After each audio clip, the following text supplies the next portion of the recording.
My father and I were quite opposite in many aspects, however, common in one. We were both stubborn. He was stubborn on the traditions he believed, and I on the passion for music I had. I don't know if it was obvious then, but I did run away from home. The conflict between our thoughts made me do so. After 2 nights of travel, I reached a village I really wanted to visit, a special village known for its music. I instantly got connected to this village as I could breathe a scented aroma in every breath I took and could listen to a rhythmic tone in every sound. Tragedy struck when I discovered that it was not as special as it seemed. This village was regular in all customs, as men were the ones trained in music, traveled, and performed. This altered all the thoughts that were attached to my future. I had an option of going back home, which I didn't choose. I took up odd jobs in the village for survival. Gradually, this lifestyle of mine and a few regrets from the past created a void, and I started losing passion for music and interest to live. Meanwhile, I loved listening to the women of the village naturally sing Leelas of Ram and Sita and stories of Krishna and Bhagavad Gita while doing their daily chores. I felt these women and the stories needed a larger audience as they were better than the men of the village. I started being vocal about this. To my surprise, it didn't take much time for a few people to accept the fact that it is unnecessary to feed a baby cow's milk when it can be breastfed. Thanks to these few people, empowerment was now in the air.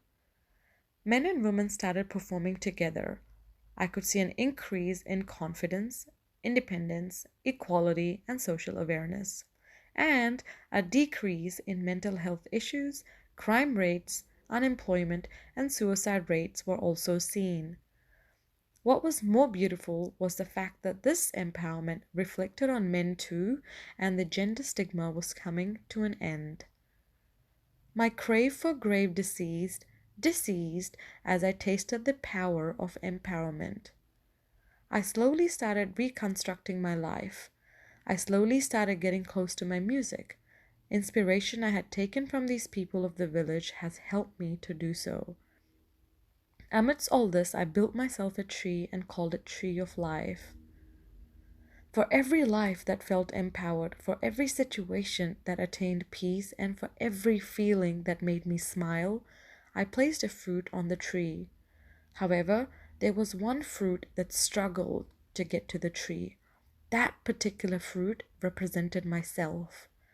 Eventually, this fruit also made it on the day I had a direct encounter with my father, who was on his way to fight for the dignity of labor, which for me was quite contradictory as he never respected a woman's passion.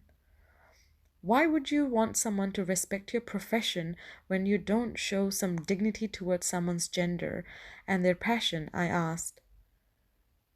He was mute, maybe a bit angry too. You live in a society where every day dreams are born, incubated, escalated high, escalated low, ventilated, and die. So, either encourage and push someone, but for the love of God, do not discourage and pull them back, I said.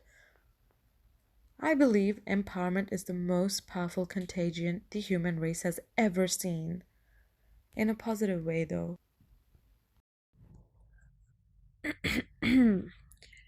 But wait, this story is not finished yet.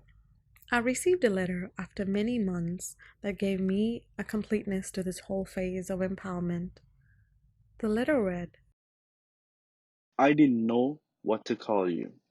Thanks for being the reason for this flourishment of empowerment in my village.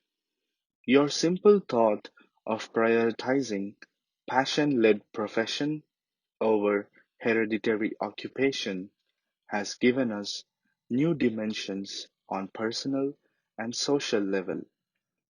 People around me started choosing their professions based on passions, challenges, instincts, desires, and dreams.